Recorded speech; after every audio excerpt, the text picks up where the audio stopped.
A very good evening to you and welcome. Thank you so much for joining us. My name is Reha Bomboi and that's also the name of the YouTube channel. Now this September, I happened to participate in a top story competition challenge that brings together university students from all universities around the country to compete in an investigative journalism challenge. Now today, I get the privilege and honor to speak to the principal, Joseph Warungu, to give us insights on reporting and interviews. My name is Joseph Warungu. I'm the executive producer of Top Story, which is a national mentorship program for young journalists. I'm also a media and communication trainer and a journalist. So I write, I broadcast, and that's what I do.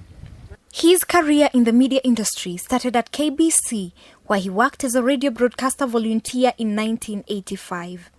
Ever since, Warungu has worked at local and international media, among them KTN and BBC. Alila, where the remains of Dr. Ouko discovered mid-February this year. It is with this vast experience that Warungu is a respected media personality and trainer.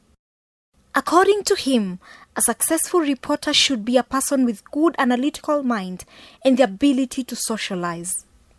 A good reporter needs 3 core skills: the ability to write well, the ability to speak well, and also the ability to interview well. Some of the key things which are difficult to teach, well, you can nurture them, but they're difficult to teach per se, is a sense of curiosity. For me, a good reporter, one of the qualities I look for in a good reporter is someone who is curious. Curious is what brings news. By curiosity, I mean you must question everything, even what is taken for granted. You must question whether your mother is really your mother. How do you know?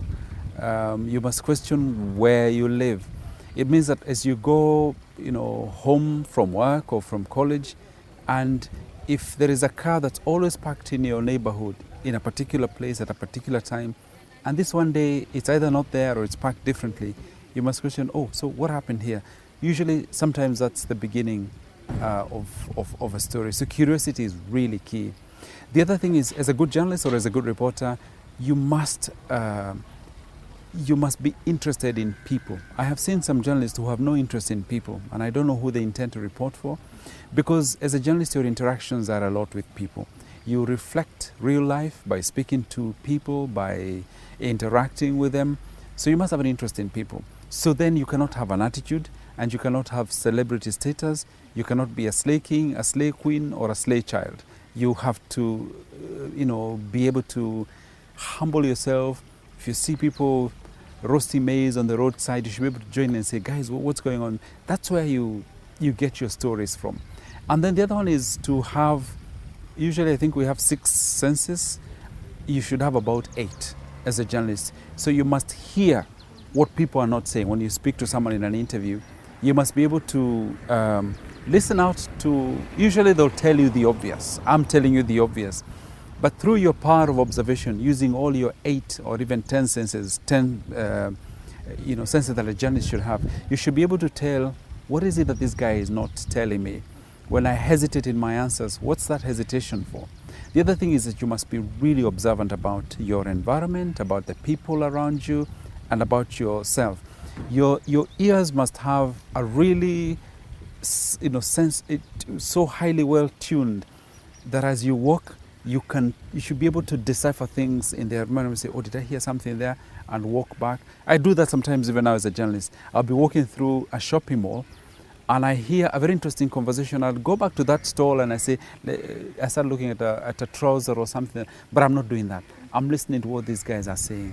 Hey, alikuwa hapa juzi. Kwanza ni mara yako, so I want to know who is this. So stories about people. We share stories a lot. You must have that sense of deep observation, curiosity, and a heightened senses must all be alert. When you see people, you must see through them and beyond them. Interviews are integral to information gathering. I ask him how to ensure a successful one. An interview is a very fundamental unit of human communication, husband to wife, parents to child, etc. Now, the difference between that and a broadcast interview is simply because in broadcasting now, we do an interview with an aim. And usually you should only have one aim in an interview. So for example, I don't know, you want to speak to me about my life. What about my life? My childhood? What about my childhood? Pin it down to the very tiniest angle. That's where you start from.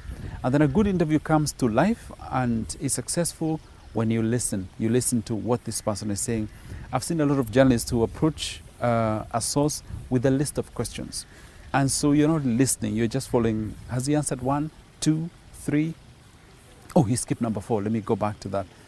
It is when you listen that you're able to clarify things, that you're able to pick out. Sometimes you go there with one aim in mind, but from what this person is telling you, say, oh, you know what? I will change the direction of this interview. What he's just said right now is something that is so important, more than what I wanted to speak to him about. Those are kind of the tips that I would share about doing a really good interview. The ability to listen and the ability to ask short, direct questions. When you ask direct questions, most often you'll also get direct answers. If you ask a roundabout question, a question with a preamble, people will also come back to you with a lot of information and leave you really lost. As a trainer, he shares his views on how the Season 3 contestants conducted themselves while compiling stories during the challenge. The thing that has surprised me about this Top Story Season 3 bootcamp and the stories that the students have done is the inability to recognize a story when a story is standing and staring you in the face. People read a brief. I'm supposed to go to Likoni Ferry and find out how it works. And then you're there speaking to the first woman pilot of a ferry, and you don't even see that. Your mind is just like waiting for figures and numbers. And for me, oh, hang on a minute, this is the first person, the first woman to be able to become a pilot. There is a story here. Why don't I use her to tell the story? So people never see a story that is staring them in the face, and it's usually quite frustrating. Other times is to take everything that you're given as the truth, as the gospel truth, and it's not. You must question. When someone says the ferry transports 3,000 people daily, where is that coming from? How do we know it's 3,000 and not 300? And then some things, when people give you some figures which don't make sense, like if someone says, oh, you know, we carry about 500,000 people. Imagine what 500,000, what is 500,000? If you were just to put them in buses, how many buses would it take to fill? And you want to tell me those guys can all fit into a ferry or in 2 trips of a ferry? The fact that we see a ferry overcrowded or has a lot of people, it doesn't mean that there are thousands of people. When did you count them? What is the capacity? What would it take for this ferry to sink? What load can it take? So you must question the experts, everybody. And I go back to my point about questioning everyone who gives facts, including your own parents. I was born in a village in Kiambu County called Dumberi, and that's where I grew up. So I am a very proud, ambassador of that village. And one day I interviewed my mom, and I actually said, wait a minute, what day? And to my shock and horror, by pushing her in an investigative way, only for her to tell me, do you know you were actually not born in Dumberi? I hear you saying these things. And I said, what do you mean? This is my own mother. They said, no, you were born at a place near River Road. But because of pushing and clarifying and verifying, then you get to the truth. Some people have reason. They're saying traditional media is dying. What is your take? Is it dead? Not as yet, but they're saying it's dying. It's dying. I don't look to Africa. I look to America, and I look to, in the UK, in the US, you still have massive television audiences. How do you explain the rise of Netflix? It's stuff you watch on your screen, sometimes on TV. Traditional media is evolving. I'm not too sure that it's going. There is still a market out there for mass audiences. The trick is, how do you use the platform that you have to personalize your content to serve individual or particular markets? That's what's happening. What though, the danger that we have at the moment, especially with news in Kenya, for example, is that it has never changed. How we tell it, how we report it.